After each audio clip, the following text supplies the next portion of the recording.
buen día. Mientras nos acomodamos, aprovecho para agradecerle a Paula la mención y un grupo muy grande de colegas y les cuento una pequeña historia. El Congreso de Periodismo Digital, que ahora no se llama más digital y está muy bien, nació en un café, Plaza Roma, frente a lo que era la sede de La Nación hace algunos años, antes de 2013, ahora La Nación está en Vicente López, y nos reunimos con Andrés D'Alessandro y con Agustín Tonet, dos queridos colegas que hoy no pudieron estar en el Congreso, pero hubiesen estado con gusto.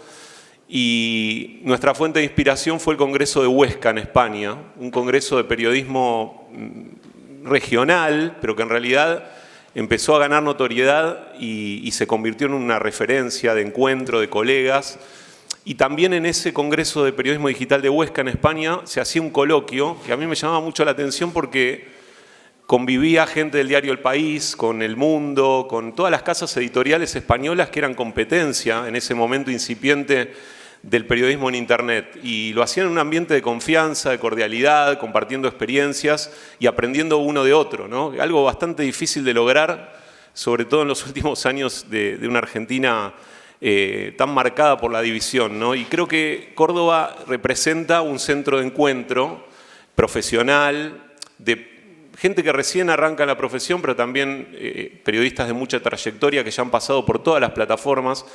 Y seguramente en algún momento este congreso va a ser congreso de periodismo nada más, no va a existir ni siquiera multiplataforma, porque de eso se trata, ¿no?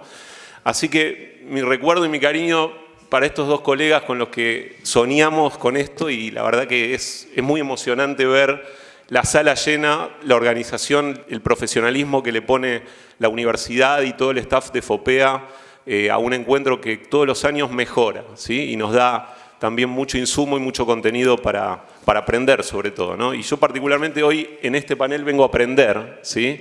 A hablar poco, a escuchar mucho, a tratar de hacerles algunas preguntas a 4 personas que saben mucho de este tema. Y díganme ustedes si me equivoco, pero creo que nunca leímos tanto sobre un tema en los últimos meses, ¿no? Como el tema de este panel. El tema de este panel es la revolución de la inteligencia artificial, cómo le impacta a la profesión periodística en particular, pero que en realidad no solo al periodismo, ¿no? Estamos hablando de una tecnología absolutamente disruptiva, que viene a cambiar incluso algo que tal vez nosotros tenemos ya incorporado y naturalizado, que es, por ejemplo, la búsqueda en Internet, al punto de que Google, que domina la búsqueda en Internet, hace ya bastante tiempo que viene explorando con tecnología vinculada a inteligencia artificial, pero sus competidores también lo vienen haciendo, y en algún punto también con pequeñas experiencias también tiene su impacto en los medios hoy, en determinados procesos de trabajo. Y entonces empiezan a aparecer algunas preguntas, ¿no? ¿La inteligencia artificial viene a mejorar algunos procesos? ¿Viene a reemplazar algunas tareas que hacemos? ¿Viene a hacerlo con mayor eficiencia? ¿Tiene algunos baches? ¿Sí? Vamos a ver también algunas cuestiones vinculadas al uso, a la ética en el uso de la tecnología artificial también y determinadas normas. Vamos a tener la visión de Rosenthal Calmon Alves, un docente, periodista, profesor, una guía, un faro, diría yo, por lo menos para todos los que estamos trabajando en la plataforma digital hace tantos años, y él tiene también su visión sobre el periodismo profesional y las ventajas y los riesgos que implica también la adopción de estas tecnologías en el mundo de la comunicación. Vamos a tener 2 visiones profesionales y académicas muy interesantes, Delfina Arambillet y Luciana Benotti, ¿sí? Así que es una mesa y un panel muy completo en cuanto a las visiones que podemos tener sobre esta problemática. Recién les decía algunas de las aplicaciones más comunes que tiene la inteligencia artificial ahora en esta pequeña ventana de tiempo que estamos viviendo: la automatización de tareas, verificación de datos, redacción de resúmenes y generación de titulares. Ya hay muchos medios que tienen notas generadas por esta tecnología con una inteligencia muy, digamos, efectiva, sobre todo en la producción de contenidos. Mejora la eficiencia en algunos procesos, selección de contenidos, por todo el tema métrico, ¿no? Todo el tema de los números que nos rodean nuestro trabajo hoy. Y después el tema de la personalización, ¿no? Que es algo de lo que se viene hablando hace muchos años en el mundo de la comunicación y el periodismo, que no muchas casas editoriales y medios todavía pudieron lograr, es decir, hacer un verdadero menú a la carta de contenido para un usuario o una usuaria, ¿sí? Y solo voy a compartir un par de números de una última encuesta que hizo WANIFRA, que es la Asociación Mundial de Editores de Medios, y le preguntaron a los principales editores de medios del mundo sobre el tema de la inteligencia artificial y el impacto que está teniendo en el trabajo cotidiano.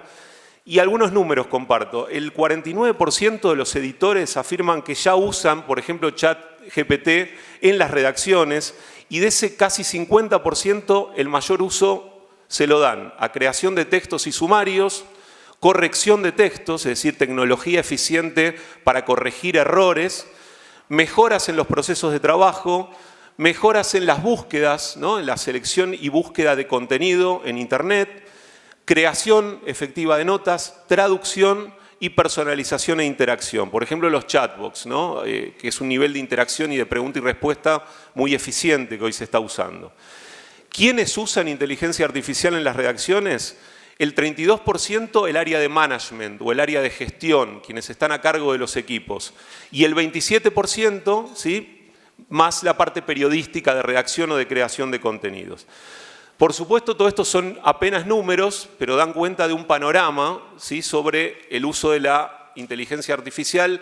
Rosenthal habla mucho de inteligencia artificial generativa, ya vamos a explicar un poco de qué se trata esto. Y entonces vamos a hacer una dinámica, o tenemos pensado una dinámica de la siguiente manera: va a haber algunas exposiciones de no más de 10 minutos, vamos a hacer después un pequeño intercambio en el panel y vamos a abrir a preguntas también de ustedes porque seguramente van a surgir. Así que voy a dejar en primer lugar a Rosenthal Calmon-Alves. Rosenthal, como les decía antes, profesor de periodista por supuesto también, especialista en periodismo digital, o en periodismo, porque ya a esta altura no hay que hablar más ni de multiplataforma ni de digital. Fue fundador en 2002 y sigue siendo director del Centro Knight para el Periodismo de las Américas en la Universidad de Texas. Viene desde Río de Janeiro, largo viaje, así que bienvenido, Rosenthal, te dejo la palabra. Donde quieras. Bueno, voy allá. Entonces deja eso. Ok. En primer lugar, estoy muy feliz de estar aquí. Gastón me dijo 20 minutos, ahora dice 10 minutos, así que, pero ya me robó parte de mi charla porque habló de la encuesta de WANIFRA. Bueno, es un gustazo estar aquí en el Congreso Multiplataforma de Periodismo de FOPEA. Es un gustazo estar en esta linda universidad. Es un gustazo regresar a Córdoba después de décadas de no haber venido aquí, sí que tenía muchas ganas, y como estaba en Río, dijo, es cerquita, no me di cuenta de que me llevaba un día entero para llegar, pero bueno. Me gustaría aclarar que no soy un experto en inteligencia artificial, sino apenas un periodista infiltrado en la academia en Estados Unidos hace 27 años, que vinieron después de 27 años de periodismo, incluso dos veces corresponsal en Buenos Aires en el siglo pasado, en los 70 y en los 80. Y ahora que ya establecí mi viejez, como si fuera necesario, voy a pedir permiso para hablar del pasado antes de empezar a tratar de la IA en el presente y en el futuro. Creo que para saber hacia dónde vamos, es importante saber desde dónde venimos.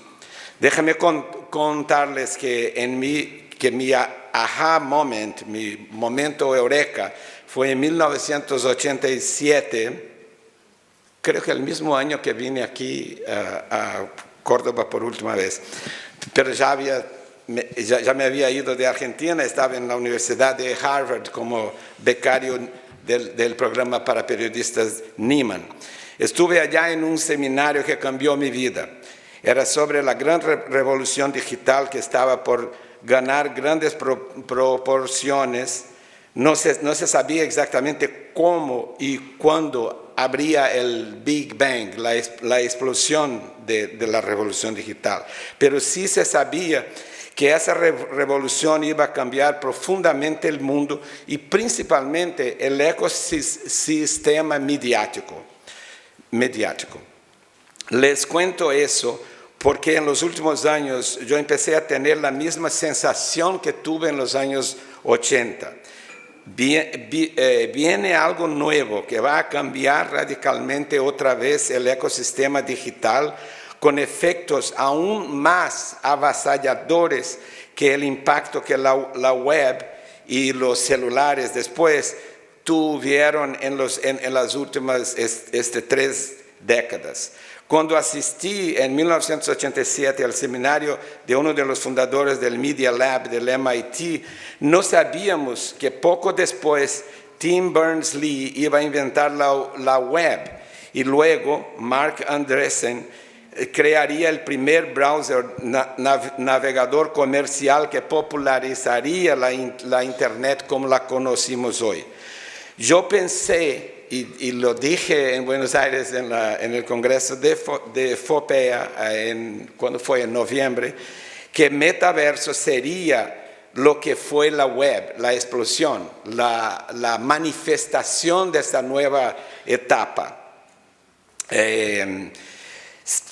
Yo estaba surfando en la ola de Mark Zuckerberg y como él me equivoqué. La diferencia es que no perdí nada. Mientras Mark Zuckerberg y Meta ya perdieron muchos miles y miles de millones de dólares con esa apuesta. 11 mil millones de dólares solo el año pasado. 4 mil millones de dólares solo en el último meses de este año. Creo, sin embargo, que la idea del metaverso, de que el metaverso los metaversos cambiarán el mundo, sigue viva. No piensen que está muerto.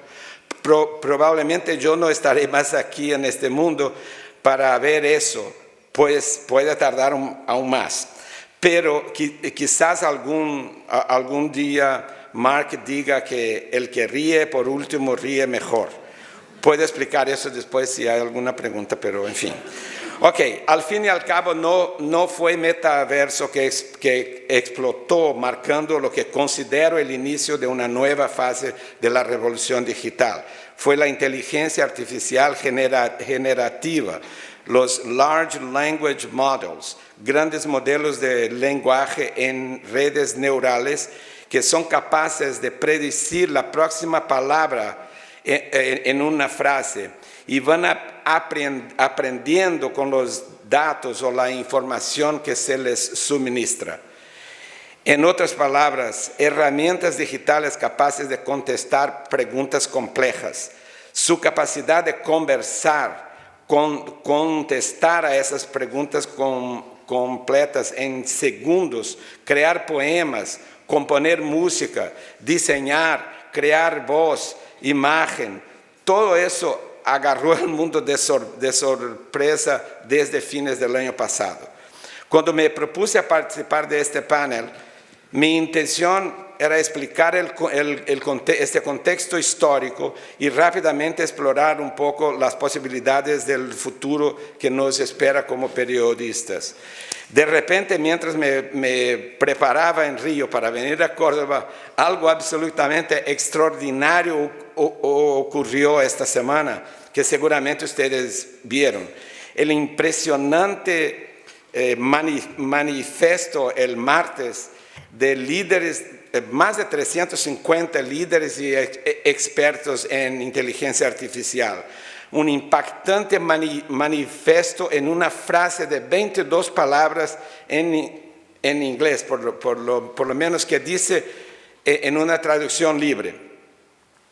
Debería ser una prioridad mundial mitigar el riesgo que la inteligencia artificial representa de la misma manera que se hace con los otros riesgos de escala social, como las pandemias y las guerras nucleares. Parece cosa de Hollywood, ¿no? Parece algo sacado de tantas películas que hemos visto de robots que declaran guerras contra los seres humanos. El tono apocalíptico parece sacado del guión de la película Don't Look Up, no mire arriba, que seguramente vieron, nominada para 4 Oscars el año pasado. Ahora, como en la película, el periodismo tampoco lo llevó muy en serio ese manifiesto. Los periodistas con quien he hablado esta semana creen que se trata de una exageración o que hay alguna intención siniestra de competencia corporativa por detrás de ese movimiento y por detrás de este apelo dramático de regulación que nunca habíamos visto. Nunca habíamos visto a un líder de una gran corporación tecnológica de Estados Unidos ir al Congreso y pedir, regúleme, soy un peligro. Dios mío.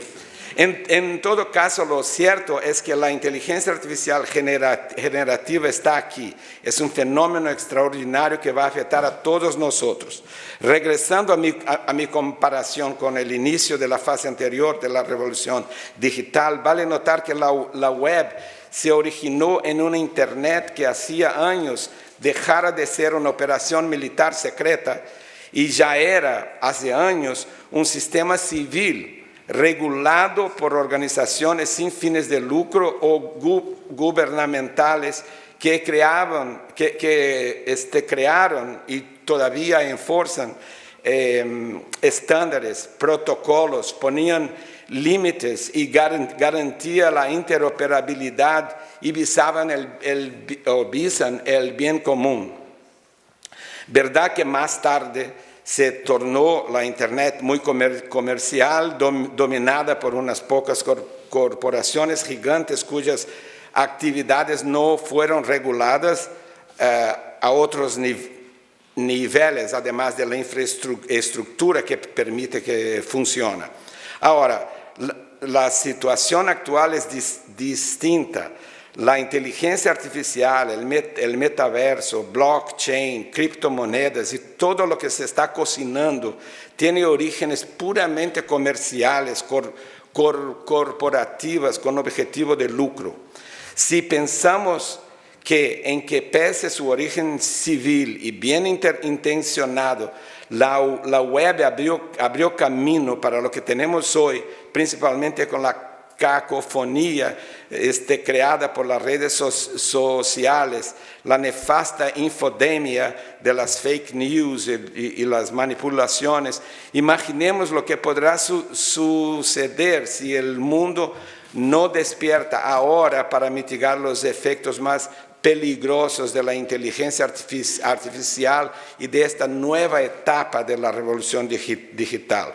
Ojalá los gobiernos del mundo tengan en cuenta lo que dicen muchos de los propios, de la propia gente que ha creado la inteligencia, estas herramientas de inteligencia artificial y que están asustados ellos mismos, alarmados. Ojalá nosotros, los seres humanos, nos salvemos y permitamos que nuestros descendientes, las futuras generaciones, se salven de las terribles consecuencias que los que hacen la inteligencia artificial hoy piensan que podría ocurrir si no hubiera una organización de eso, una organización mundial como proponen. Ok, respiremos un poco y pasemos a nuestro interés específico, y perdón si voy a extrapolar un poco el límite. Pasemos a hablar del periodismo. Hablemos de algo bien más pequeño que la apocalíptica amenaza del fin del mundo de que hablan los creadores de la inteligencia artificial generativa. Hablemos del impacto de IA generativa en el periodismo y en la industria de medios. ¿Y qué nos espera a corto plazo en términos de maravillosas oportunidades y terribles amenazas? Primero, vamos a acordarnos de que hace más o menos una década el periodismo ya se beneficia de la inteligencia artificial en muchos aspectos. Todos los días miles y miles de notas periodísticas son escritas por herramientas mucho más simples que las nuevas, como Narrative Science, creada en 2010, que escriben notas y publican estas notas en medios de prestigio en muchos países. Son notas basadas en inputs y datos muy específicos, como la descripción de un partido de básquetbol o de otro deporte, resultados financieros de empresas con acciones en bolsa, elecciones, resultados de elecciones. Todo eso hace años es escrito y publicado con base en inteligencia artificial. Lo nuevo aquí es el rapidísimo desarrollo de la inteligencia artificial generativa basada en el Large Language Models. El caso de ChatGPT. ¿Cuántos aquí, levantan la mano, ya usaron y conversaron con el ChatGPT? ¿Y usted ve? Es el mayor fenómeno de adopción de una tecnología en la historia. Nosotros nunca pensábamos que eso podría pasar. Cuando yo me acuerdo de los números de adopción de la web, los que levantaron la mano son parte de 100 millones de personas que adoptaron el ChatGPT en los últimos 2 o 3 meses, desde febrero. Bueno, como Gastón me robó todo lo de la UNIFRA, yo voy a pasar a pesar de eso, yo creo que el periodismo parece estar siendo más lento que otras industrias en la utilización de IA generativo. En parte me parece que eso se debe al natural escepticismo de periodistas que miran la novedad con desconfianza. Lo que es bueno, porque no hay que exagerar. Es muy importante desconfiar, por ejemplo, de las informaciones que ChatGPT nos da en las búsquedas abiertas, que están sujetas a errores horrorosos. Una de las grandes publicaciones de tecnología de Estados Unidos, CNET, dejó que el ChatGPT escribiera notas y después se dio cuenta de la cantidad de errores monstruosos que ellos habían publicado. Todos sabemos que no, y nos hemos divertido con algunas de este término técnico, que son las alucinaciones de la IA generativa. Tal como está estructurada, la IA generativa simplemente inventa respuestas cuando no sabe. Está programada para contestar y que no para pensar, no piensa, es solo construye lenguaje. Para el periodismo, creo que la eficiencia del IA es cuando los periodistas son los que les dan a la herramienta los datos y usan la capacidad del sistema de redactar, resumir, presentar un borrador con base en los datos suministrados por los mismos periodistas. Noten que yo dije borrador, pues en estos momentos es importante que todo lo producido por IA pase por ojos humanos. La velocidad con que ChatGPT y similares crean un texto es impresionante, como todos ustedes vieron cuando jugaron con ello. La calidad del texto es generalmente buena. El contenido depende de dónde está sacando. La pregunta más común, no solamente en el periodismo, es sobre cuándo vamos a ver esas herramientas o robots reemplazando a nuestros empleos, eliminando nuestros puestos de trabajo en redacciones ya masacradas por dramáticos cortes de personal en los últimos años. Es obvio que eso va a pasar algún día y en alguna medida.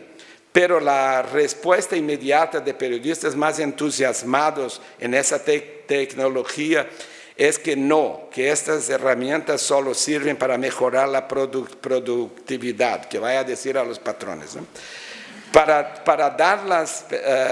dar a las periodistas más tiempo para hacer cosas importantes, ya que las tareas más repetitivas, menos creativas, pueden ser ejecutadas ahora por IA. Escuché de un periodista hace unos días, un periodista que fue nombrado recientemente para coordinar inteligencia artificial en una gran cadena de periódicos en Estados Unidos. Escuché él decir eso. Es más fácil un periodista ser despedido por no saber o no querer saber cómo usar IA que porque su puesto de trabajo fue reemplazado por IA. O sea, usar inteligencia artificial hoy es para mejorar tu performance como periodista, no para reemplazarlo.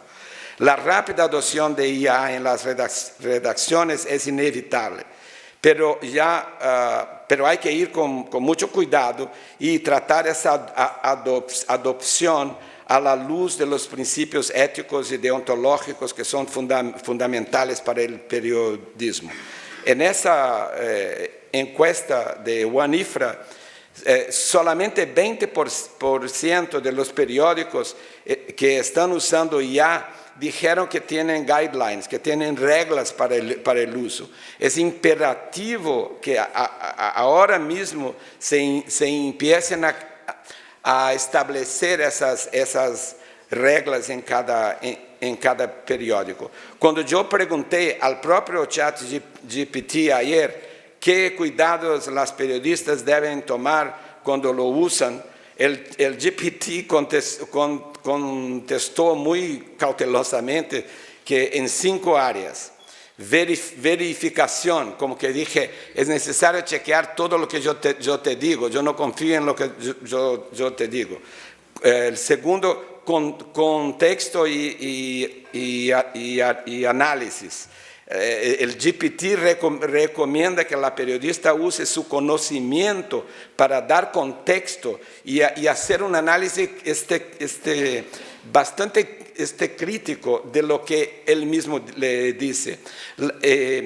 También que deje saber a los lectores que esta nota fue hecha con participación del GPT. Eso tiene que ser una de las reglas. Lo que me aburre cuando llamo por teléfono a un lugar y yo estoy hablando, pienso que estoy hablando con una persona y es un robot. Y yo digo, todas estas llamadas ahora robóticas deberían empezar a decir, oye, no soy un ser humano, soy un robot. Evitar los sesgos. El mismo GPT dice, deben considerar que los modelos del lenguaje pueden y en verdad reflejan sesgos existentes en los datos. Y finalmente, protección a la privacidad. No vayan a poner en ChatGPT nada de lo que sea personal o convencional. Yo sé que ya estoy pasando, voy a cortar y solo decir, lo que más se usa en las redacciones hoy es para los titulares, para proponer hacer, para los titulares es muy bueno, porque poner la nota y dice, dame 5 titulares, y ellos hacen y después ves. Puedes dar los parámetros también. Y la otra cosa es resumir, ¿no? Dame 5 puntos más importantes de la nota que escribí. Pero eso amenaza mucho más a los editores que a los reporteros, ¿no? Porque ya se puede llegar de la nota y en vez de empezar a escribir simplemente los puntos que investigaste y decir al ChatGPT, dame un borrador de esta nota y ver si no me gustó ese, dame otro. Y la otra cosa que tiene que ver con la personalización, es decir, dame esa nota solo escrita para estudiantes universitarios o para obreros o para niños. Y la IA generativa tiene esa capacidad. Voy a cortar aquí. No sé cuántos minutos hablé, pero muchas gracias.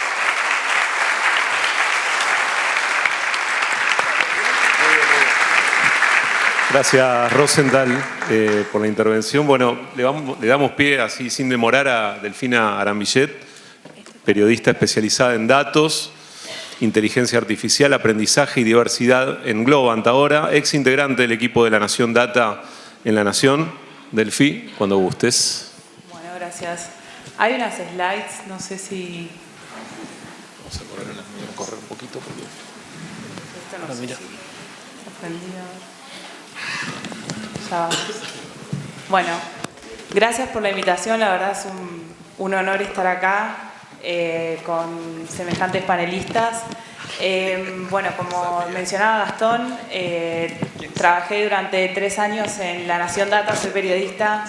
Nunca me gustó el periodismo tradicional, la verdad. Siempre me interesé en temas de innovación y me fui metiendo en el mundo de los datos y estoy trabajando más en la industria de tecnología.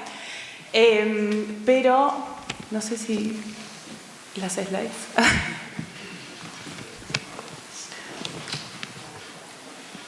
Bueno, primero, las slides cuando aparezcan, ahí está, gracias. Seguramente en los últimos meses, sobre todo, que hizo como un boom la inteligencia artificial y la inteligencia artificial generativa específicamente, como ya fueron mencionando, hayan estado escuchando varias frases que, si un poquito más abajo están, por ejemplo, que la inteligencia artificial nos va a quitar el trabajo, o que la inteligencia artificial va a poder llegar a pensar como un humano, o que la inteligencia artificial va a poder desarrollarse por sí misma, o que la inteligencia artificial es lo mismo que ChatGPT y la inteligencia artificial generativa. La verdad es que no es tan así.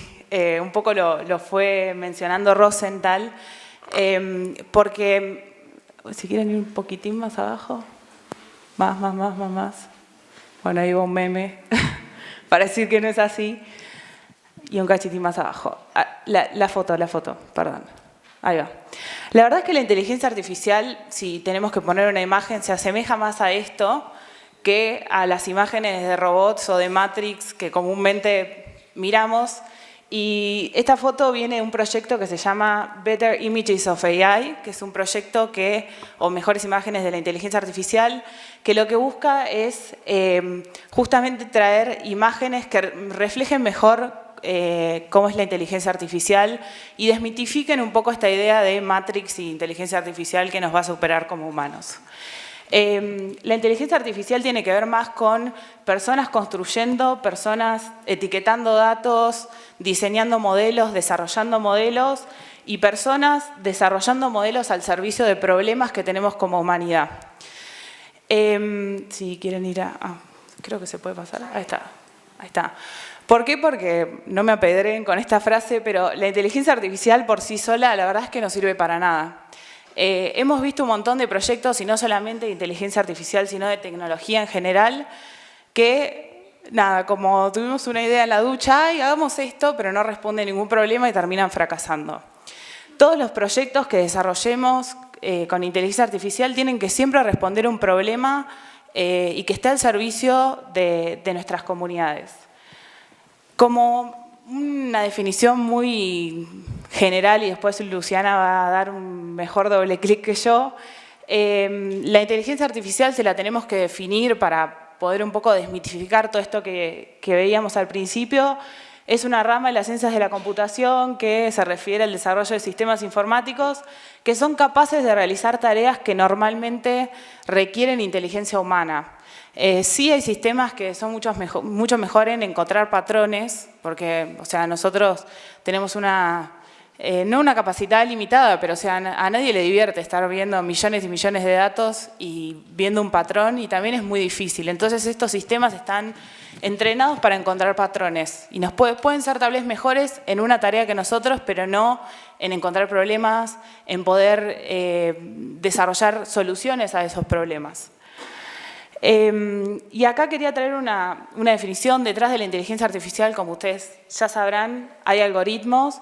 Y los algoritmos, bueno, son una serie de pasos para resolver un problema específico, pero hay una definición que me gusta mucho de Cathy O'Neil, que es una investigadora en estos temas, que escribió un libro que se los recomiendo mucho, que se llama Weapons of Math Destruction, o Armas de Destrucción Matemática, que ella define a los algoritmos como opiniones embebidas en matemática.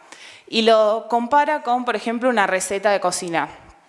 Y ella dice, si yo tengo que desarrollar una receta de cocina para mis hijos, tengo ingredientes, que serían los datos, en el caso de la inteligencia artificial, y tengo una definición de éxito. Entonces, mi definición de éxito para mis hijos va a ser que coman verduras.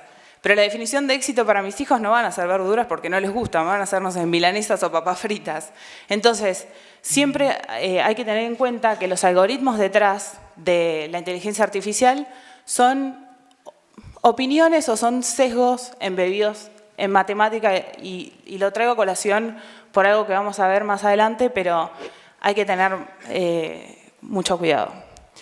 Pero creo que tenemos que dejar un poco de hablar de qué nos va a hacer la inteligencia artificial a nosotros y sí entender qué podemos hacer nosotros con la inteligencia artificial y sobre todo nosotros como periodistas.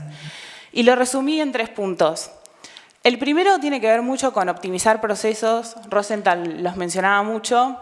Y acá traigo un ejemplo del New York Times que usan desde hace muchísimos años, usan inteligencia artificial para moderar los comentarios que se hacen en las notas. Entonces, por ejemplo, si ustedes escriben, no sé, un insulto, bueno, o no se los van a dejar postear o les van a decir atentos, puede ser un comentario ofensivo, o para optimizar procesos con cuestiones de suscripciones, bueno, todo lo que tiene que ver más con el funcionamiento general. Después, para investigar, esta es un poco mi parte favorita, ya sea para investigar, para acompañarnos en la investigación. Por ejemplo, esto es una nota que nos aliamos con una startup y usamos Computer Vision o visión computacional para poder escanear todos los telegramas de las últimas elecciones y entender qué fallas o qué errores había. Por ejemplo, si había telegramas sin firma de los presidentes de mesa, si estaban mal completados, y así poder hacer una accountability de cómo habían sido el registro de las elecciones en Argentina.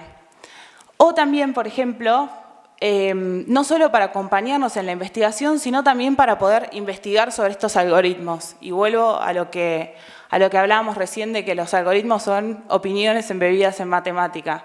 Hay un proyecto que me gusta mucho que se llama The Markup, que lo que hacen, ellos se especializan en investigar algoritmos. Y por ejemplo, esta investigación que salió hace poquito, investigaron el sistema de asignación de donación de órganos en Estados Unidos y pudieron determinar que en los estados más pobres había una tendencia a entregar menos órganos que en los estados más ricos. Otro ejemplo también de investigación, que seguramente lo conozcan, es bastante resonante, es FUNES, que es un sistema que desarrolló Ojo Público, que es un medio en Perú, que lo que hicieron ellos es entrenar un sistema para desarrollar alertas en contrataciones públicas y poder alertar si esa contratación pública es factible de que tenga corrupción o no. Y otra parte que también me gusta mucho es todo lo que tiene que ver con generar contenidos o productos que tal vez se asemeja un poco más a la inteligencia artificial generativa.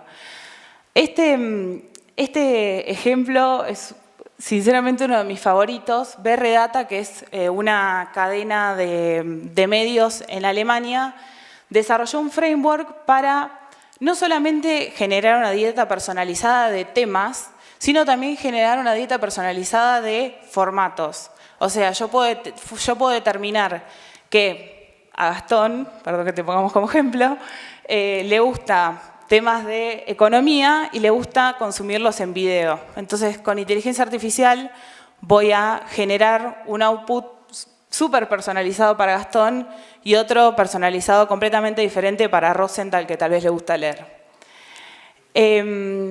Otro proyecto que tuve la suerte de ser parte, teníamos un problema a resolver dentro de un cohort de inteligencia artificial con redacciones de todo el mundo que se llama Journalism AI Collab. Síganlo porque es como ahí van a encontrar como el zoom del periodismo y la inteligencia artificial. Teníamos el desafío de entender cómo podíamos usar inteligencia artificial para poder hacer nuestras reacciones más diversas. Entonces lo que hicimos fue tomar una semana de nuestras homepages y agarrar todas las fotos que habían sido publicadas y determinar si en esas fotos había hombres o mujeres. Y a partir de ahí pudimos medir cómo era la representación de género en nuestros medios y a partir de eso poder mejorar y poder decirle, por ejemplo, no sé, a la sección de economía, che, ojo, están usando todas fotos de hombres. O a la sección de espectáculos, están usando todas fotos de mujeres y poder hacer el periodismo más diverso y más representativo. Y otro que también fue un proyecto muy divertido que hicimos en La Nación, que teníamos como objetivo, por un lado, experimentar con inteligencia artificial y por otro lado, poder llegar a audiencias más jóvenes, porque el diario tiene un rango de llegada de audiencias un poco más grandes y queríamos llegar a audiencias un poco más jóvenes. Y dijimos, bueno, ¿por qué no analizamos letras de trap? Que bueno, en ese momento era medio un furor, ahora también, pero no tanto. Y entonces lo que hicimos fue usar procesamiento de lenguaje natural, una rama dentro de la inteligencia artificial, que después Luciana seguramente les hable mejor, ella es la especialista en esto. Usamos distintos modelos para poder entender de qué hablaban las letras de trap y desmitificar un poco que hablaban solamente de drogas y cuestiones así, y entender sociológicamente el fenómeno. Entonces, repasando un poco, podemos usar inteligencia artificial para optimizar procesos. Estamos llenos de problemas en esta área, en la industria, y la inteligencia artificial nos puede ayudar a potenciarlos y encontrar soluciones que tal vez hasta hoy en día no lo teníamos en cuenta. Investigar, creo que este es el campo en donde más se ha utilizado la inteligencia artificial y se han podido, bueno, los Panama Papers, por ejemplo, pudieron ser realizados gracias a que se utilizó inteligencia artificial. Y a esta parte, y sobre todo lo que tiene que ver con poder generar mayor personalización, no solamente de temas, sino también de formatos. Pero antes de terminar, quería dejar algunas conclusiones, también como para volver a esta idea de desmitificar, y esto de seguramente no necesiten usar inteligencia artificial. Es un boom, y muchas veces queremos como traer... Sí, usemos inteligencia artificial porque se está hablando, etcétera, etcétera, y muchas veces hay problemas que se pueden resolver de forma mucho más fácil. También tengan en cuenta que todos estamos aprendiendo. Desconfíen de las personas que les traen solamente soluciones y confíen en esas personas que les traen preguntas y que les abren un poco el juego. Es algo que avanza todos los días, que se viene trabajando hace muchísimos años, desde los años 50, y en los últimos años se generó una mayor democratización de sistemas que permiten utilizar inteligencia artificial, pero todos aún así estamos aprendiendo. Hagan alianzas. Muchas veces creemos que no podemos usar este tipo de sistemas o que no podemos usar inteligencia artificial porque somos un medio chico o porque no sabemos o por lo que sea. Y justamente ahí está el poder de hacer alianzas. Nosotros desde La Nación Data, sobre todo, vivimos haciendo, bueno, digo vivimos porque un poco me sigo sintiendo parte, alianzas con investigadores, con startups, con empresas que quieren aportar a la causa.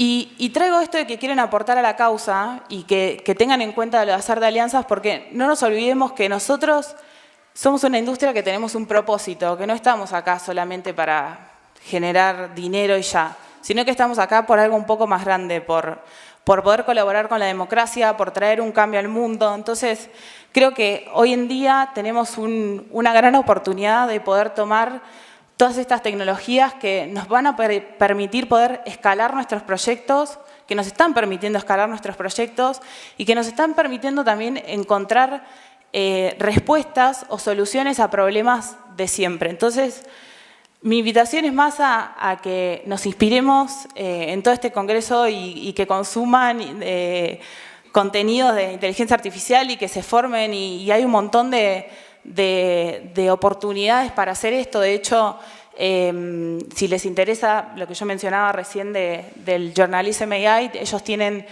una guía sobre inteligencia artificial para periodistas, tienen un repositorio de proyectos en donde van a poder encontrar un montón. Ahí está Ana, que es del cohort, así que aprovechenla. Pero eso, mi invitación es, apropiense del tema, dejemos de pensar qué nos está haciendo la inteligencia artificial y empecemos a pensar qué podemos hacer con ella y no nos olvidemos que nosotros estamos acá para traer tecnología e información al servicio de crear una sociedad mejor y un mundo mejor. Así que eso, gracias.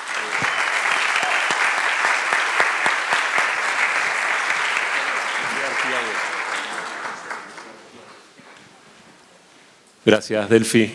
Después de esta batería de casos y interesante lo que contás de las guías que ya existen, digo, como para divulgarlas un poco más y tomarlas como base para lo que decía Rosenthal, ¿no? Empezar a pensar cómo hacemos ese trabajo de interacción con la inteligencia artificial.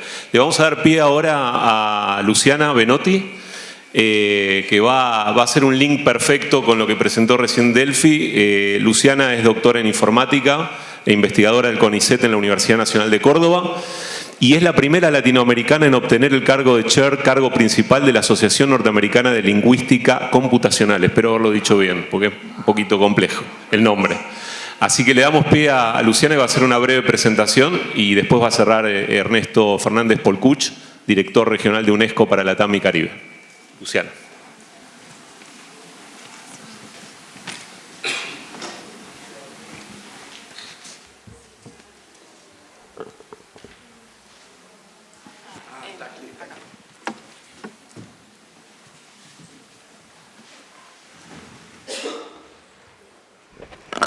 Bueno, muchas gracias por la invitación. Me siento un poco el bicho raro acá y ahora voy a contar por qué. Así que primero me voy a presentar. Mi área de trabajo es inteligencia artificial en la multimodalidad, digamos, procesamiento del lenguaje natural, pero procesamiento del lenguaje natural en cómo se relaciona con imágenes. Una de las primeras tareas en las que trabajábamos en esta área era, dada una imagen, traducir esa imagen en lenguaje natural, como si tradujéramos de español a inglés, pero en realidad en lugar de traducir de español a inglés, traducíamos de una imagen al lenguaje natural. Ahora ya están muy familiarizados con esto, con DALL-E y la cuestión inversa de tener una oración y generar una imagen, pero sobre este tema venimos trabajando hace tiempo. Para, digamos, complementar un poco la definición de Delfina con respecto al área en particular de procesamiento de lenguaje natural, que es la que estoy yo, que ahí está en inglés Natural Language Understanding, también se la conoce como NLP en el mundo. Esta es un área que está dentro de inteligencia artificial, pero también dentro del área de lingüística. Por eso a procesamiento de lenguaje natural se lo suele llamar lingüística computacional. y está dentro del área de Machine Learning. Acá por mucho tiempo, y eso es lo que refleja esta imagen, el área de generación de lenguaje natural estaba por fuera de Machine Learning y había otras técnicas que usábamos dentro de generación de lenguaje natural. Ahora esa burbuja de generación de lenguaje natural se movió dentro de Machine Learning y produjo grandes cambios que estamos viendo en este momento. Este es mi recorrido. Yo empecé en el área de procesamiento de lenguaje natural en el 2004, cuando me fui a hacer mi formación de posgrado a Europa, donde estuve en distintos lugares y en particular principalmente en INRIA, que es el Centro de Investigación y Automatización de Francia. Después de eso también, en el año 2018, tuve el privilegio de estar en mi sabático en la Universidad de Stanford, justo cuando estaba ocurriendo este cambio de que la generación de lenguaje natural empezó a usar más y más el Machine Learning. Y hoy tenemos la inteligencia artificial generativa. Bueno, hablando un poquito más de qué cambió en estos últimos años, quería traerle ejemplos concretos. Uno es la cantidad de dispositivos que hay en este momento en el mundo, que cambió a 28 billones en este momento, o sea, hay más dispositivos que personas, y esto significa que se ha generado una cantidad de datos enorme y que es de esa cantidad de datos de la que se alimenta la inteligencia artificial. Y para darles un ejemplo concreto de cuáles son las técnicas, voy a ir a hablar de clasificación de imágenes para ilustrar cómo cambiaron las técnicas en estos últimos 5 años nada más dentro del área de inteligencia artificial generativa. Vamos a usar imágenes en lugar de lenguaje porque es más fácil de ilustrar. Y también para mostrarles cuáles son, por qué estos sistemas cometen estos errores que cometen hoy. Antes del 2015, cuando nosotros creábamos un clasificador para distinguir imágenes de gatos de imágenes de perros, necesitábamos una base de datos en las que teníamos imágenes de perros con su etiqueta, le llamamos. Acá tenemos todas imágenes de perro salchicha con su etiqueta de perro salchicha, imágenes de gato con su etiqueta de gato, y entrenábamos lo que se llama una red neuronal, que es un tipo de algoritmo de inteligencia artificial, para hacer esta clasificación. Eso se llamaba aprendizaje supervisado. Hoy en día tenemos algo, lo que más se usa es aprendizaje autosupervisado, y lo que hacemos es aprovechar la gran cantidad de información que ocurre en el, digamos, que está cerca una de la otra, en las redes sociales, en donde se les ocurra que ustedes están generando información. Y entonces estas etiquetas no necesitamos que haya tanta gente generándola, sino que la extraemos de los datos que hay disponibles, digamos, se extraen de los datos que hay disponibles en la web. Y de otras, bueno, ya vamos a estar hablando en el panel de qué otros lugares se están extrayendo estos datos.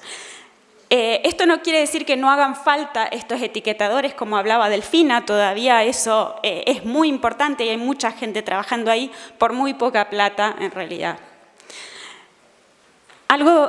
Bueno, una vez que teníamos este clasificador, ya sea con las técnicas de antes o con las técnicas de ahora, si le damos un dato nuevo, esta red neuronal nos devuelve cuál es la clasificación que necesitamos. Ahora quería ir a ilustrar por qué ocurren estos errores, estas alucinaciones que vemos en estos sistemas, y vamos a hablar más sobre esto en el panel, pero acá quería ilustrarlo con este ejemplo concreto, y es, supónganse que en lugar de tener estos 2 gatos negros que vemos ahí abajo, en nuestra base de datos tenemos todos gatos de color clarito. Entonces, entrenamos de nuevo el modelo, ahora con estos gatos y esos perros, y supónganse que le damos este gato a nuestra red neuronal.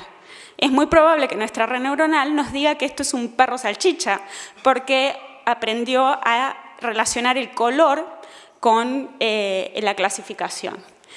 Bueno, esto en realidad es algo que ya hemos visto que tiene un impacto en el tipo de clasificaciones desde el año, esta es una noticia del año 2015 en el que Google estaba clasificando a personas afroamericanas como gorilas, ¿no? Y entonces decían, bueno, pero esto es un error y se corrige rápido. Y ahí es donde yo digo, no, ojo, la inteligencia artificial se equivoca hoy, se va a equivocar siempre. No es que no pueda corregir algunos errores, pero van a aparecer otro tipo de errores. Y en particular, este no es un error tan fácil de corregir. Esta es una noticia de la semana pasada en la que todavía no está corregido, todavía los algoritmos de Google no pueden encontrar los gorilas, porque el riesgo de que siga clasificando a gente como gorila no es cero. Entonces la empresa decidió no correr ese riesgo. A mí las cuestiones, como me dijeron que esta charla era corta, ahora viene un ping-pong de cosas, de riesgos que yo veo asociados a la inteligencia artificial que no están en el futuro, ya están pasando. Esos riesgos son la precariedad laboral, por ejemplo, detrás de Uber, detrás de Rappi, detrás de Didi, que es como el Uber en Asia. Hay algoritmos de inteligencia artificial que deciden cómo maximizar la ganancia, cómo pagarle menos al taxista y cobrarle más a la persona que está yendo en el auto, ¿sí? Y decidiendo cuál es ese margen de ganancia usando algoritmos de inteligencia artificial. Entonces, ¿a quién está sirviendo ahora la inteligencia artificial? Y bueno, después si quieren vamos a hablar más de los riesgos, de qué pienso del riesgo existencial que se está planteando ahora, pero estos son riesgos que ya están sucediendo hace varios años, ¿sí? Y más precarización laboral es lo que yo creo que se viene con la inteligencia artificial, pero no por culpa de la inteligencia artificial, sino porque la inteligencia artificial es como un martillo y el tema es quién tiene el martillo por el mango en este momento. Otra de las preocupaciones que tengo son los cables, los grandes cables que hay en las toninas, que se llevan un montón de datos que son la materia prima de la inteligencia artificial y se está yendo por ahí gratis, ¿no? Y cuando la gente que vive en las toninas no tiene ni siquiera una buena conexión a Internet. O sea, están estas contradicciones en nuestro mundo en este momento. Bueno, ¿qué pasa con todos esos datos que se van? ¿Está bien que esa materia prima no se pague? Y una de las preocupaciones personales que más tengo en este momento es, somos muy poquitos investigadores en inteligencia artificial en Argentina y hay cada vez menos. Y acá hay algunas fotos de algunos estudiantes que fueron formándose conmigo a través de los años, desde que volví repatriada en el año 2010 a Argentina. ¿Y dónde están esos estudiantes ahora? No en Argentina. Entonces, otro de los riesgos que yo veo es la fuga de cerebros en este tema. Y con eso quería también traerlos a que somos poquitos los investigadores en inteligencia artificial en Argentina y en Latinoamérica, pero estamos, ¿sí? Y sabemos sobre este tema, trabajemos juntos, y ese es el llamado que hicimos en esta carta que escribimos nosotros, que no tuvo tanta prensa como las cartas que vienen del hemisferio norte. Entonces, difundamos lo que están haciendo nuestros investigadores, las cosas que nos sirven a nosotros en Latinoamérica con nuestra realidad, ¿sí? Porque ChatGPT contesta como... hace un mes estuve en la Conferencia Europea de Procesamiento del Lenguaje Natural, de Lingüística Computacional, y nos decían que ChatGPT contesta como un hombre blanco de California, que lo único raro que tiene es que habla muy bien español, porque no es lo común, digamos. Pero cuando ustedes personalizan, si usan ChatGPT, ojo, ¿a quién le están preguntando esa personalización? Ustedes tienen una posición muy diferente a la de inteligencia artificial. viven en el hemisferio sur. La inteligencia artificial está siendo generada desde el hemisferio norte y no entiende nuestra cultura, no entiende lo que es ser latinoamericano, no entiende lo que es vivir en Argentina. Así que usen eso. Ahí.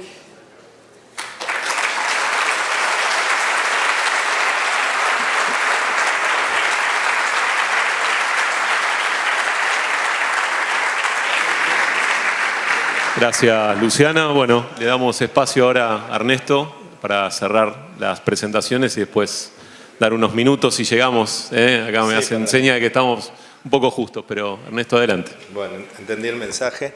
¿Qué tal? Sin inteligencia artificial.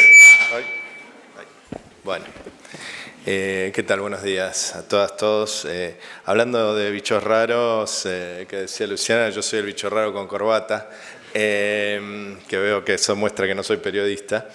Pero ¿quién soy? A veces cuando uno se pregunta filosóficamente quién soy, decidí el otro día preguntarle a ChatGPT, ¿no es cierto? Y descubrí que soy a pesar de que tengo una personalidad muy reservada, soy un emprendedor y filántropo con inversiones económicas en diversos sectores de la economía. Pensé capaz, a ver si eso, la inteligencia artificial me transformaba en eso, pero no. Sigo siendo un funcionario de la UNESCO, director de la oficina de Montevideo, oficina regional de Ciencias para América Latina y el Caribe. Y bueno, eso tiene que ver también con a quién preguntar, ¿no? Un poquito de que ChatGPT no accede a LinkedIn. Si alguien quiere saber quién soy, es más fácil preguntarle a LinkedIn que a la inteligencia artificial, hoy todavía. Entonces, esto como al margen en parte de esta conversación, que también sigue siendo un mecanismo de decisión de quien, digamos, de los periodistas, de las periodistas, a quién preguntar las cosas, ¿no? Que es básicamente lo que hacen los periodistas. Entonces, hay que no deleguemos en la inteligencia artificial, pero eso no era la parte principal de lo que yo iba a hablar, sino que les iba a contar que con lo que decía Rosenthal, de que el año pasado, ¿no? A fines del año pasado se nos vino encima de todos la avalancha del ChatGPT 3, luego 4. Ya el año anterior, a fines del 2021, los países miembros de la UNESCO decidieron que la inteligencia artificial, en un sentido más amplio, no estábamos pensando en ese momento necesariamente en la generativa, ni solamente en los modelos de lenguaje grandes, los Large Language Models, sino más en general requería una aproximación ética, ¿no es cierto? Entonces, un trabajo que ya venía de 2 años de trabajo, desde 2019, con expertos, con la participación de los países también formalmente, participantes de todos los sectores de la sociedad. Bueno, a fines del 2021 se aprobó esta recomendación sobre la ética de la inteligencia artificial, que realmente es el primer marco consensuado por todos los Estados miembros de UNESCO. No hice toda la introducción de por qué esto hace falta, pero me parece que quienes hablaron antes en la mesa como que ya dieron la pauta, me dieron el pie, ¿no? Entonces, en realidad, tengo toda una parte de introducción que me la voy a saltar. Pero sí que lo que busca esta recomendación es justamente que la inteligencia artificial esté al servicio de la humanidad, la sociedad, el medio ambiente y que tenga fines pacíficos. Acá agrego el medio ambiente, que muchas veces no se menciona, pero que es otro de los temas que nosotros queremos marcar, y que aparte, a partir de un acuerdo entre los países del mundo, haya un marco para la formulación y el desarrollo de políticas, ¿no? Desde el punto de vista del Estado. Pero no solo el Estado, sino a todos los actores de lo que es el ciclo de los sistemas de inteligencia artificial, y pasar del qué de la ética al cómo de la acción política. Y en esto, acá espero que los actores, ustedes también se descubran a sí mismos o sí mismas como actores de ese ciclo. Y acá está bueno porque lo que decía Gastón en algún chat previo a esta mesa, que efectivamente los actores, hay varios actores de ese sistema aquí en esta mesa. Entonces,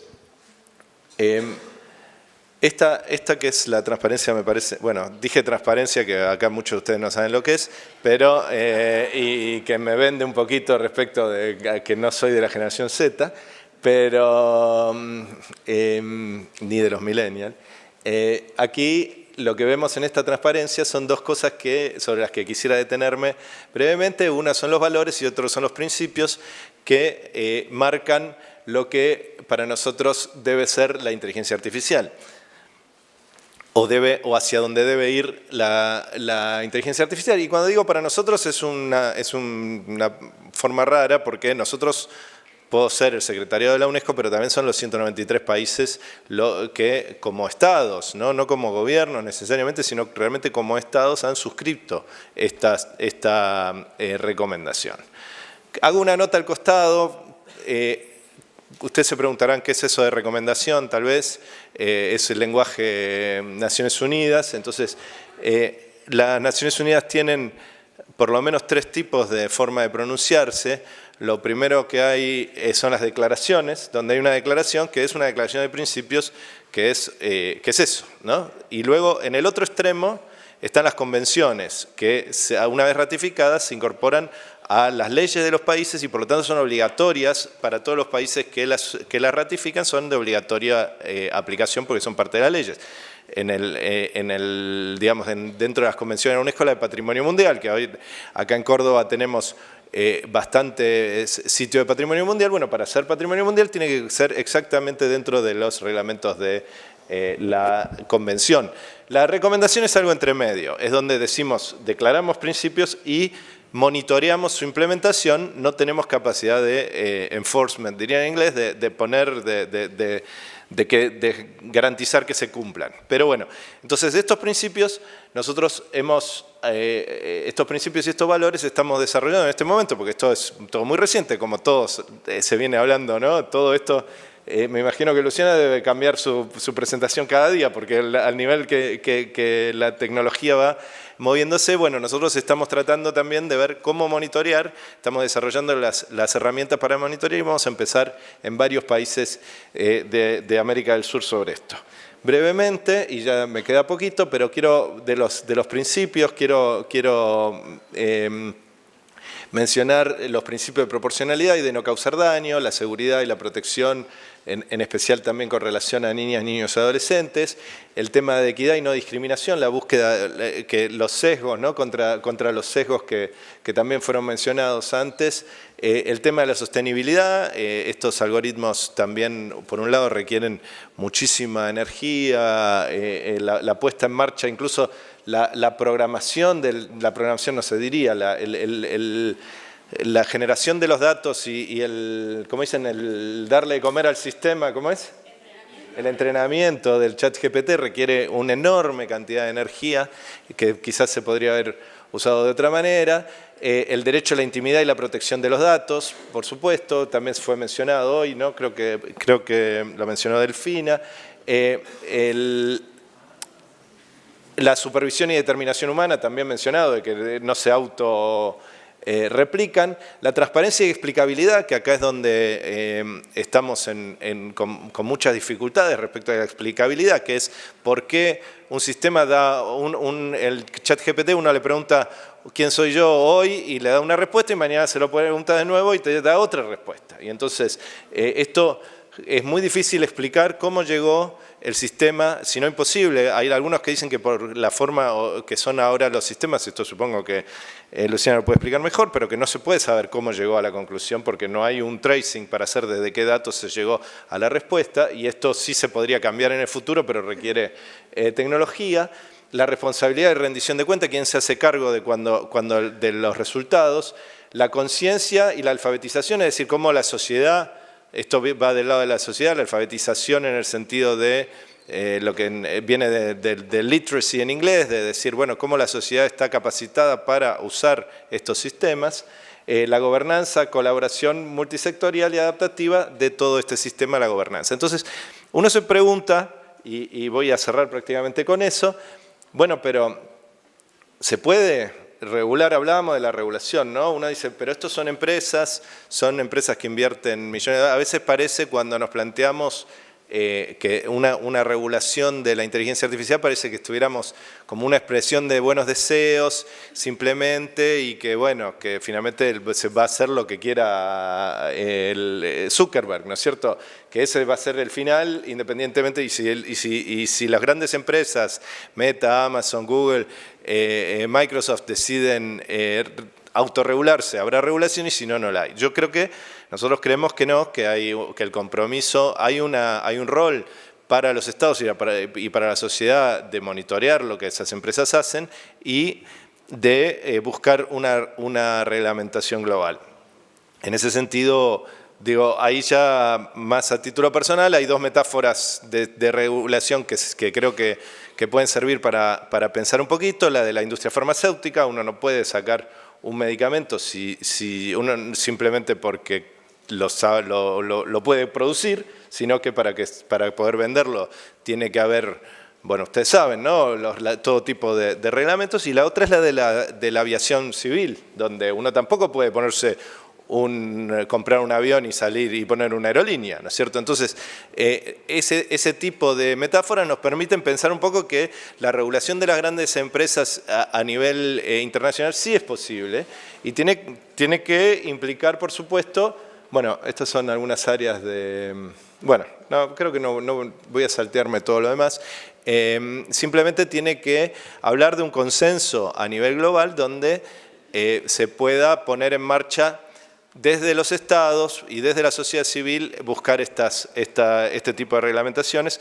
Hoy me acaban de mandar hace un ratito que la Ciudad de Buenos Aires aprobó su regulación interna de CABA para la ética de la inteligencia artificial, basada en la recomendación de UNESCO. Yo no he tenido oportunidad de verlo porque fue hoy lo que me llegó el mensaje, pero digamos, esto es tan dinámico que se está avanzando en este sentido. Es muy importante que los estados, hay varios estados de América Latina con los que estamos trabajando en esto, incluyendo Argentina, Uruguay y varios más, y realmente hay otros aspectos que me gustaría mencionar, el tema de género. Estamos trabajando con Women for Ethical AI, o sea, una red de mujeres que trabajen con la ética de la inteligencia artificial, un observatorio de ética, pero también estamos armando un foro de empresas por la ética de la inteligencia artificial. Hay un compromiso de las empresas de autorregularse de alguna manera, pero nos parece que hay que avanzar más allá y hay que realmente tomar esta recomendación, que es la primera, como decíamos, a nivel global. Las empresas tienen sus propios parámetros, pero es la primera propuesta a nivel global y que creemos que puede ser útil para avanzar hacia un uso de la inteligencia artificial para el desarrollo sostenible. Espero que les sirva como periodistas. Muchísimas gracias. Ahí está mi Twitter.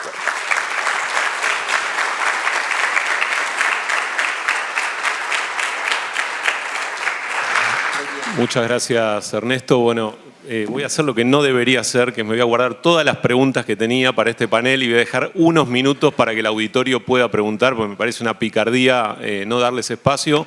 Si alguien tiene alguna pregunta, le acercamos el micrófono y la hacen directamente para cualquiera de los panelistas. ¿Hay alguna pregunta del auditorio? ¿Allá? ¿Acercamos un micrófono?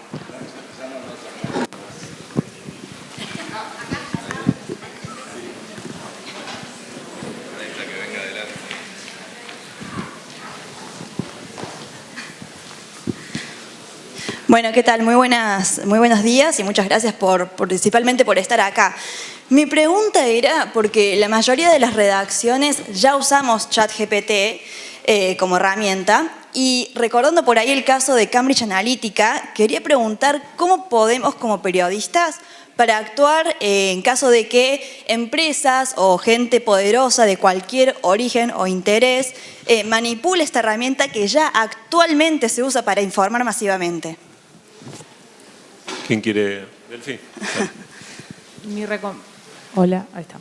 Mi recomendación es que investiguen cómo se construyeron esos modelos. Por ejemplo, OpenAI tiene, la mayoría de sus modelos tienen una documentación que está abierta en su página y la pueden leer. Obviamente no está tan abierta como nos gustaría, creo, pero al menos dan algún indicio. Por ejemplo, cuando antes de ChatGPT, que estaba el boom de DALL-E y las demás AI generativas, de las tres principales, la que un poco más abierta lo tenía era OpenAI. Las demás, Midjourney, por ejemplo, no tenía ninguna documentación de cómo se construía ese modelo. Entonces, mi recomendación siempre es entender cómo se construyeron esos modelos, con qué tipos de datos fueron entrenados. Hay investigadoras que sobre todo, bueno, Cathy O'Neil es una de ellas, está Shoshana Zuboff. Hay un documental en Netflix que pueden ver que se llama Coded Bias, que ahí muestran un montón de investigadoras que tienen un montón de libros y ahí uno puede entender cómo es la metodología para poder hacer algorithm accountability, perdón, no me sale en español la palabra, pero como decía antes, por ejemplo, The Markup es un medio que se especializa en eso, en investigar algoritmos. Por ejemplo, de cuentas. Claro. Por ejemplo, los algoritmos públicos, ustedes pueden hacer pedidos de acceso a la información pública para entender cómo fueron construidos. Eso tal vez es una de las puntas por las que pueden arrancar y los algoritmos de empresas, lamentablemente, casi no podemos acceder porque son empresas privadas. Primero, muchas gracias por la pregunta. La verdad que es algo que a mí me preocupa muchísimo también y a muchos de los investigadores que hicimos esa carta en Montevideo antes de que empezaran a surgir todas las otras cartas. Y yo lo que pido es reglamentación para que las empresas estén obligadas a mostrar sus datos. O sea, que sea obligatorio para OpenAI. Si nosotros ponemos esas reglas, digamos, si el mundo pone esas reglas, no se pueden negar a decir de dónde sacaron los datos. Y en este momento no sabemos nada de dónde sacaron los datos, cuáles son los modelos que usan. La verdad es que su documentación es muy pobre. O sea, desde el punto de vista de un investigador de inteligencia artificial, si hoy me preguntan, digo, yo no sé nada de cómo está hecho este modelo. Tengo un montón de sospechas, pero certezas, ninguna. Está bueno lo que decís en términos de los creadores de esa tecnología y pienso en un par de cosas que también surgieron en las presentaciones, que es del lado de la redacción o de los periodistas, primero transparentar y explicitar que se está usando esa plataforma para construir cualquier pieza. Digo, eso es, cita de fuente, es algo que todo el auditorio debiera manejar, sobre todo los que estamos en redacciones trabajando. Y lo otro también es algo que creo que decía Rosendahl, es toda pieza construida o todo contenido trabajado con estas plataformas también tiene que pasar por la capa de revisión. Si no se puede publicar automáticamente así como aparece, que eso es algo que también tendríamos que ejercitar todos. ¿Alguna pregunta más? Ya, en el fondo. Pásense No sé el micrófono. ¿A quién pasarlo? A ver. Sí, después aparece. Buenas, ¿cómo les va? ¿Qué tal? Si bien habló la UNESCO de regulaciones, de Luciana de informática y del uso en el periodismo, hay una parte que me llama mucho la atención, que es el lado oriental de la inteligencia artificial, que no se conoce mucho, ¿no? En el mapa del mundo que mostraste está Europa, Estados Unidos. ¿Qué está haciendo China con todas esas regulaciones y cómo puede afectar a nosotros, ¿no? ¿Qué se sabe de eso? Y lo pregunto desde la curiosidad porque no tenemos mucha información. Viene del lado laboral, psicológico, desde la seguridad. ¿Qué se sabe de eso? Y le pregunto a las personas que creo que este es el lugar adecuado. Una cosita, digamos, dentro del área de investigación en procesamiento de lenguaje natural, siempre la mayor parte de los artículos como una métrica concreta las enviaba a Estados Unidos. La mayor parte de los artículos aceptados era de Estados Unidos. Sí. Hace 2 años hace más o menos 7 años que la mayor parte de los artículos enviados son de China. Y hace 2 años la mayor parte de los artículos aceptados son de China. O sea, están superando en cantidad de artículos publicados a Estados Unidos.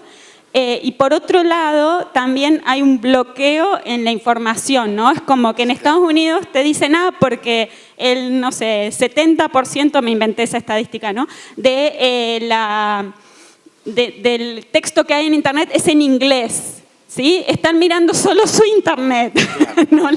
no la de Asia. Claro. La Asociación de Lingüística Computacional, que yo soy presidente del capítulo que le quería llamar panamericano, porque estoy ahí, sí, yo si soy sudamericana se llama norteamericano, bueno, es sesgo que tiene el nombre de la asociación ya, pero también creó el capítulo asiático, que en este momento se creó hace 3 años y ya es más grande que los del resto del mundo. Claro, me parece que por ahí hay que tener mucho más cuidado que todo lo que conocemos en Europa y todo lo que ya consumimos, ¿no?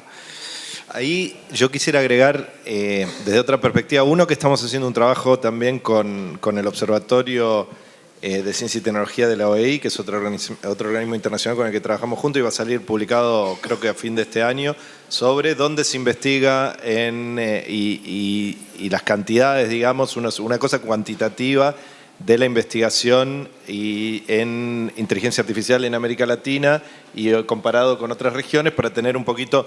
Normalmente cuando uno piensa en el mapa de calor, el calor está ahí en Estados Unidos, en la costa oeste, en la costa este, y luego en China fuertemente y algo en Europa, en Francia y así. Ahora, saber qué es lo que pasa en América Latina, ni siquiera tenemos un panorama muy claro, ¿no? Estoy zafando un poco de tu pregunta. Sí. Lo otro es... que contarles, acá que estamos en familia y no sale de internet. Sale de todos lados, ¿no? Porque es un congreso de periodismo, así que no garantizamos que no salga. No sale de ningún lado. Que los procesos para hacer, por ejemplo, una recomendación como la recomendación de la ética de la inteligencia artificial son muy complejos e involucran a todos los países del mundo, ¿no? Y por eso también nadie se reconoce del todo en estas recomendaciones, pero a la vez han participado todos los países del mundo, incluyendo China, incluyendo Europa, incluyendo todos los países interesados en esto. Entonces, bueno, finalmente hay también hay un diálogo, no es que no haya un diálogo. Okay. Bueno, tengo que cerrar porque el tiempo es tirano, pero le voy a dejar las 2 palabras que dice Rosenthal que quiere decir antes de cerrar. Gracias a todos. Mira, solo una cosa a propósito de eso. Por detrás de las 22 palabras de aquel manifiesto hay muchas otras cosas. Una de ellas es que eso es muy serio para no tener una organización mundial, quizás en el ámbito seguramente en el ámbito de las Naciones Unidas, de la misma forma que hay una sobre energía atómica, que hay una sobre salud, que hay una... Esto y para comparar otra vez con no mira hacia arriba, esta semana el periodismo no entendió eso. O sea, el destaque mundial que se ha dado a ese manifiesto ha sido muy poco en relación a la importancia de él. Bueno, la seguimos en el café. Muchas gracias al panel de lujo por las presentaciones y sigan todo el Congreso de FOPEA, que está buenísimo.